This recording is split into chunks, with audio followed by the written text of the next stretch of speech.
हरे कृष्णा, हरि बोल। सभी प्रेमी भक्तों का भक्ति चैनल हरि भक्ति पथ में हार्दिक स्वागत है। आज का जो विषय है वो श्रीमद् भागवत से आता है। क्यों धुंधकारी बन गया एक प्रेत। आत्मदेव, धुंधकारी और गोकर्ण की कथा है जिस पर आज हम चर्चा करेंगे। तुंगभद्रा नदी के किनारे एक गांव था। वहां आत्मदेव नामक ब्राह्मण अपनी पत्नी धुंधुली के साथ रहता था। आत्मदेव सज्जन व्यक्ति थे, परंतु धुंधुली स्वभाव की झगड़ने वाली और दूसरों के दोष निकालने वाली स्त्री थी। आत्मदेव निसंतान थे, इसलिए बहुत दुखी रहते थे। संतान प्राप्ति के लिए आत्मदेव ने बहुत प्रयास किए, पर कोई सफलता नहीं मिली। अतः उसने आत्महत्या करने का निश्चय किया। आत्मदेव वन की ओर निकल गए। रास्ते में उन्हें एक महात्मा जी मिले, तो आत्मदेव उन महात्मा के सामने रोने लगे।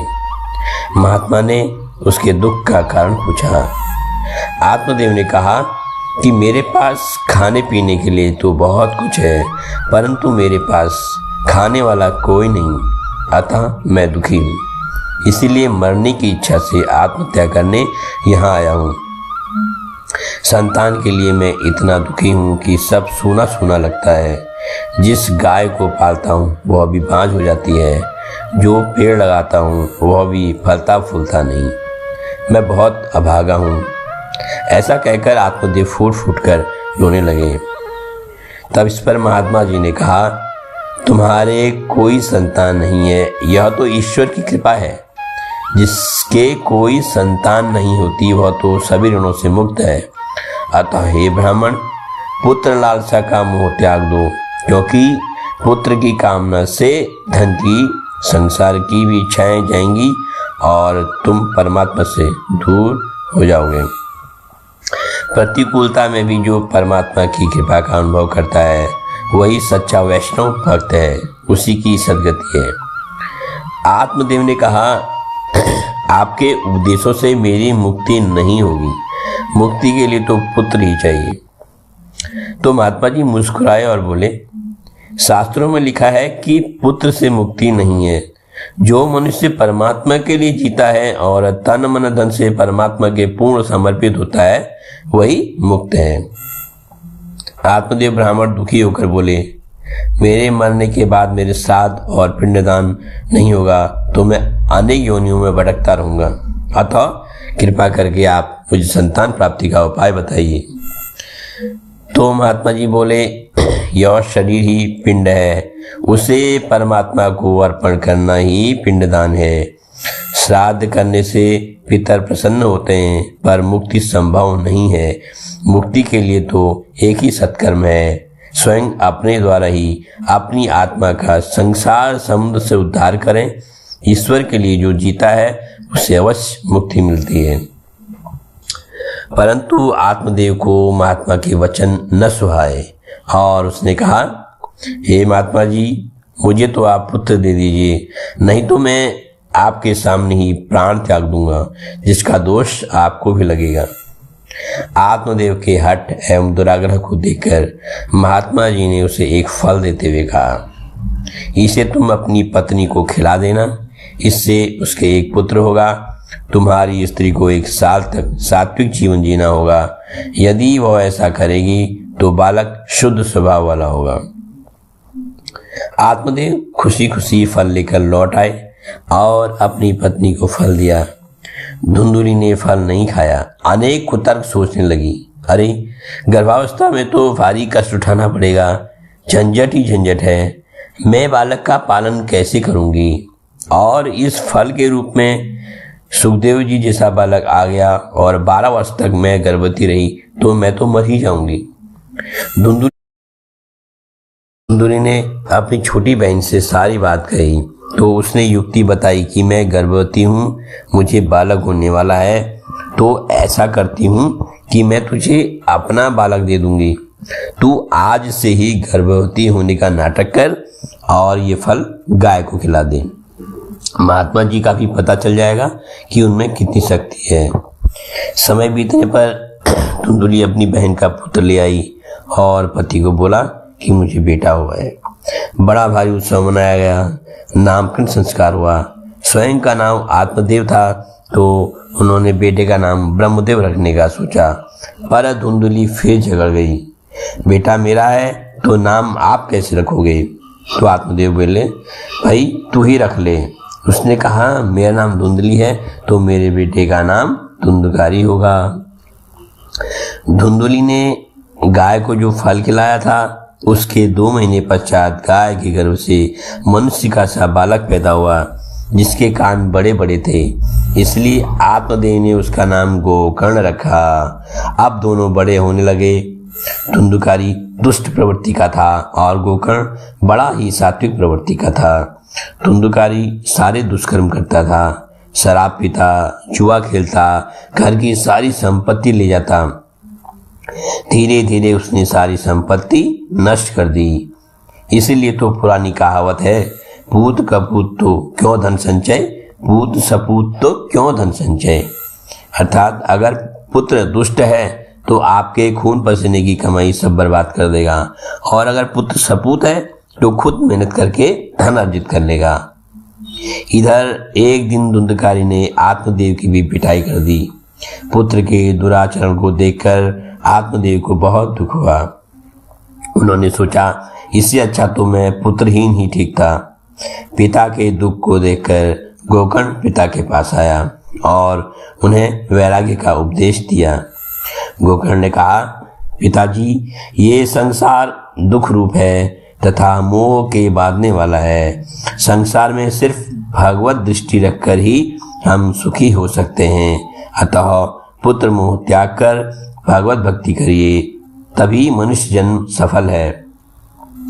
जो सुख को चाहे सदा तो शरण राम की ले।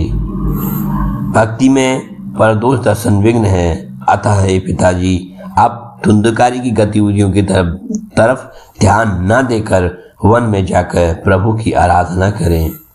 गोकर्ण की बात समझ पुत्र मोह त्याग कर आत्मदेव गंगा के किनारे आ गए। भागवत के 10वें स्कंद का रोज पाठ करते थे और उसी जीवन में उन्हें श्री कृष्ण की प्राप्ति हो गई थी।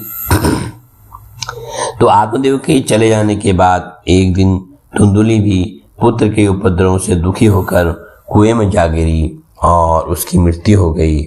इधर गोकर्ण जी तीर्थ यात्रा के लिए निकल गए।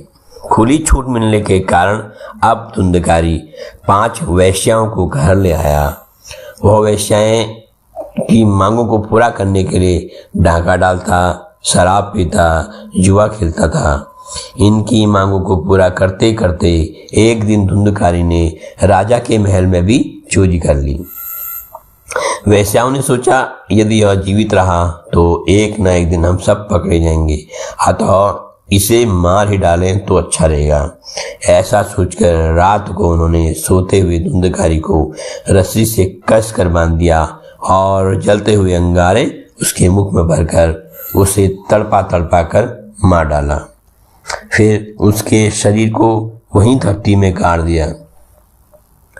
धुंधकारी अपने कुकर्मों के कारण भयंकर प्रेत हुआ। जो पाप करता है उसे प्रेत बनना पड़ता है। तो गोकर्ण ने गया में जाकर भाई का श्राद्ध किया, पर उसका उद्धार नहीं हुआ। अब धुंधकारी अनेक रूप बनाकर गोकर्ण को डराने लगा। गोकर्ण इतने गायत्री मंत्र का जाप करते थे कि वो उसके पास नहीं आ सकता था। प्रेत योनि तामस योनि है। जो सात्विक मंत्रों का जाप करता है, प्रेत उसके आसपास नहीं आ सकते। तब गोकर्ण ने पूछा, तू कौन है? धुंधकारी ने कहा, मैं तुम्हारा भाई धुंधकारी हूँ। हे भाई, तुम दयालु हो, मुझे इस प्रेत योनि से छुटकारा दिलाओ। गोकर्ण बोले, अरे मैंने तो तेरा गया में पिंडदान कर दिया था, फिर तेरा उद्धार क्यों नहीं हुआ? धुंधकारी बोला, मैंने जितने दुष्कर्म किए हैं, गया के पिंड से मेरा उद्धार होने वाला नहीं है, और कोई उपाय सोचो। गोकर्ण ने सभी विद्वानों को बुलाकर पूछा, पर कोई उपाय नहीं मिला। अब गोकर्ण ने सूर्यदेव को नमन किया और कहा, आप सबके कर्मों के साक्षी हैं। हम प्रायः कहते हैं और कोई नहीं देख रहा, पर भगवान तो देख ही रहे हैं, क्योंकि सूर्य और चंद्रमा भगवान के दो नेत्र हैं। आप किसी से भी कोई चोरी बचा सकते हैं, पर सूर्य और चंद्र से नहीं बचा सकते। यही भगवान के यहाँ गवाही देते हैं आपके कर्मों की, आपने जो कुछ किया है उसकी। तो सूर्य देव से गोकर्ण ने पूछा, आप इसके कर्मों के साक्षी हैं, आप ही बताइए इनका उद्धार कैसे होगा। तो सूर्य देव ने कहा, इसको भगवत सप्ताह सुनाओ, तभी इसकी मुक्ति संभव है और दूसरा कोई उपाय नहीं। गोकर्ण ने भागवत सप्ताह का आयोजन किया। प्रेत तो हवा के रूप में होता है, तो धुंधकारी सोचने लगा कहाँ बैठूं। वहां एक 7 गांठ का बांस रखा था, उसी में छिपकर वो बैठ गया। बहुत से लोग भागवत में 7 गांठ का बांस बनाते हैं। यदि संदेह है कि परिवार का कोई सदस्य प्रेत बन गया है तो अवश्य लगाना चाहिए। पहले दिन की कथा में पहली ग्रंथि का भेदन हो गया, दूसरे दिन में दूसरी गांठ, इस तरह 7 दिनों में 7 गांठों का भेदन करते हुए धुंधकारी दिव्य रूप धारण करके भगवान के पार्षद के रूप में प्रकट हो गया। धुंधकारी को लेने भगवान का विमान आ गया। तो इस कथा के अंतिम चरण में महत्वपूर्ण बात यह है कि भागवत कथा तो बहुत से लोगों ने सुनी, परंतु सिर्फ धुंधकारी को ही लेने भगवान का विमान क्यों आया। तो इसका उत्तर है, सबने कथा सांसारिक सुखों को प्राप्त करने के लिए सुनी और धुंधकारी ने पूरी श्रद्धा, प्रेम और विश्वास के साथ भगवत धाम जाने के लिए सुनी, इसीलिए उसे लेने विमान आया। सांसारिक आनंद से ऊपर है भगवत आनंद। संतों की बात पर विश्वास करके हमें भी पूरी श्रद्धा, प्रेम से कथा सुननी चाहिए, जिससे हमारा भी भगवान से प्रेम हो जाए और नित्य आनंद की प्राप्ति हो। जय जय श्री राधे। हरे कृष्णा हरि हरि बोल।